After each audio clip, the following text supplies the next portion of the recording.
Pernah tak kita terfikir, kenapa ya agama Yahudi, Kristian dan Islam walaupun nampak berbeza tapi berkongsi banyak nilai moral yang seakan-akan sama?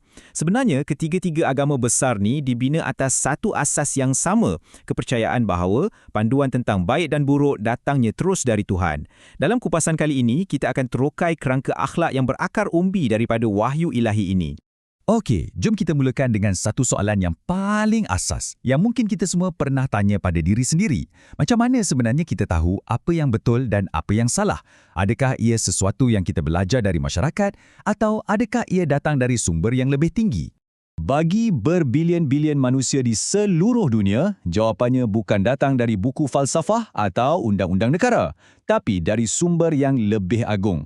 Moraliti datang daripada wahyu Tuhan. Konsep inilah yang kita kenali sebagai agama wahyu, di mana panduan hidup diturunkan terus oleh Sang Pencipta. Jadi macam mana kita nak fahamkan idea besar ni? Okey, ini perjalanan kita. Mula-mula, kita akan tengok dari mana datangnya konsep kebaikan tu. Lepas tu, kita akan lihat bagaimana hubungan antara manusia dan Tuhan membentuk etika kita. Seterusnya, kita akan selami amalan harian melalui nilai-nilai teras sebelum kita faham bagaimana teks-teks kuno ni ditafsirkan. Dan akhir sekali, kita akan bawa semua ni ke zaman moden dan lihat kaitannya dengan isu-isu semasa. Jom kita mulakan. Baiklah, kita masuk bab pertama. Sumber ilahi morality. Persoalan utamanya, dari mana sebenarnya datangnya konsep kebaikan ni? Asas kepada etika wahyu ni adalah satu idea yang dipanggil teori perintah Tuhan. Senang cerita macam nilah, sesuatu tindakan itu jadi baik kerana Tuhan yang perintahkan. Ia bukan baik dengan sendirinya.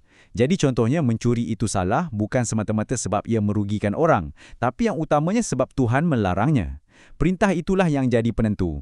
Tapi, jangan sangka idea ni diterima bulat-bulat tau. Dalam tradisi Islam sendiri, ada perdebatan intelektual yang sangat hebat.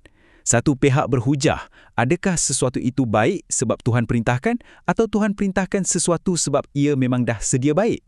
Ada aliran pemikiran yang percaya akal manusia boleh faham konsep keadilan secara bebas. Tapi ada aliran lain yang menegaskan hanya kehendak Tuhan yang mutlak boleh takrifkan apa itu adil.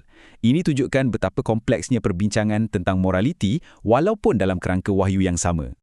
Okey, dari sumber moraliti, kita beralih pula kepada bagaimana ia diamalkan. Ini membawa kita ke bab kedua, hubungan manusia Tuhan.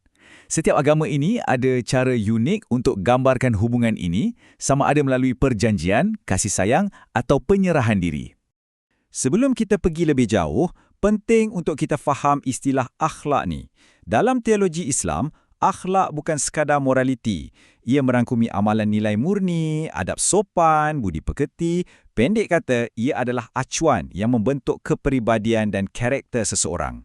Dalam agama Yahudi, hubungan dengan Tuhan diibaratkan macam satu perjanjian atau covenant. Cuba bayangkan macam satu kontrak suci antara Tuhan dengan umatnya. Undang-undang moral tu semua adalah sebahagian daripada terma dan syarat dalam kontrak ni yang jelaskan tanggungjawab kedua-dua belah pihak. Agama Kristian pula membawa satu konsep yang sangat unik, agape. Ini bukan cinta biasa-biasa, ini adalah kasih sayang tanpa syarat, tak pentingkan diri sendiri. Ia cerminan kasih Tuhan kepada manusia. Dan perintahnya pun cukup radikal, kasihilah jiranmu dan kasihilah juga musuhmu. Teras etika dalam Islam pula digambarkan dengan begitu indah dalam petikan ini. Satu-satunya respon yang wajar bagi seorang manusia adalah penyerahan diri kepada kehendak Tuhan. Inilah dia, makna sebenar di sebalik perkataan Islam. Dan penyerahan diri ini bukanlah pasif tau. Ia satu tindakan aktif yang menjadi paksi kepada seluruh kehidupan moral seorang Muslim.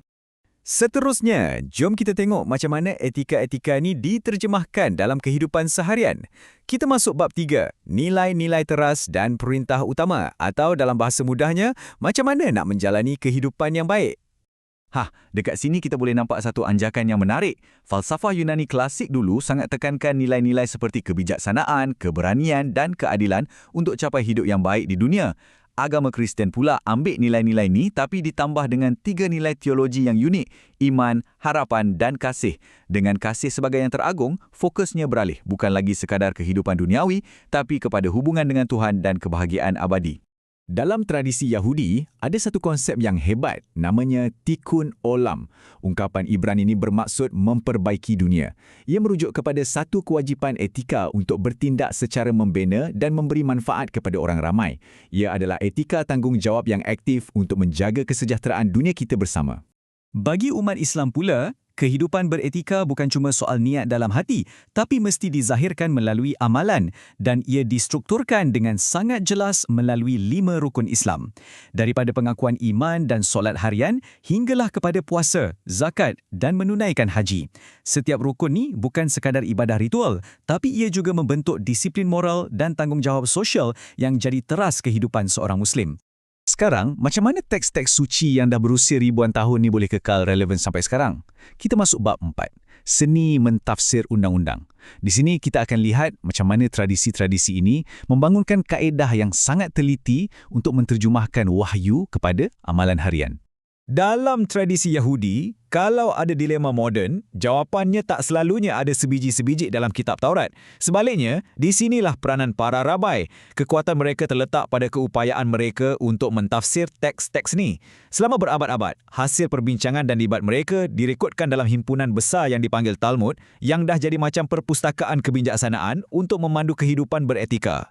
Begitu juga dalam Islam, undang-undang atau syariah tak hanya bersumberkan Al-Quran semata-mata. Ia satu sistem yang dinamik dengan 4 sumber utama. Al-Quran sebagai wahyu, sunnah atau teladan Nabi, ijma' atau kesepakatan para ulama' dan qiyas, iaitu kaedah analogi untuk isu-isu baharu. Kerangka berlapis inilah yang membolehkan undang-undang Islam menangani cabaran zaman.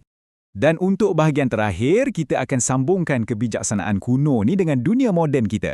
Bab kelima, wahyu dalam dilema moden. Macam mana ia boleh bantu kita dalam isu seperti kecerdasan buatan atau AI. Apabila kita berdepan dengan cabaran-cabaran moden yang tak pernah wujud sebelum ni, konsep seperti hidayah dalam Islam menjadi sangat relevan. Hidayah bukan sekadar maklumat, ia adalah petunjuk ilahi. Macam satu kompas moral dalaman yang bantu kita bezakan antara yang betul dan salah, terutamanya dalam situasi yang kelabu dan penuh kerumitan. Dan ini bukan lagi teori semata-mata tau. Hebatnya, para penyelidik hari ini sedang menggabungkan konsep hidayah dari Islam dengan konsep wa atau keharmonian dari Jepun untuk membina etika bagi kecerdasan buatan AI. Ini satu contoh yang luar biasa bagaimana kebijaksanaan kuno dari agama wahyu mampu menyumbang secara praktikal kepada perbincangan global tentang masa depan teknologi kita. Jadi, apa rumusan kita? Pertama, kita dah nampak yang bagi agama wahyu, moraliti bermula dari kehendak Tuhan.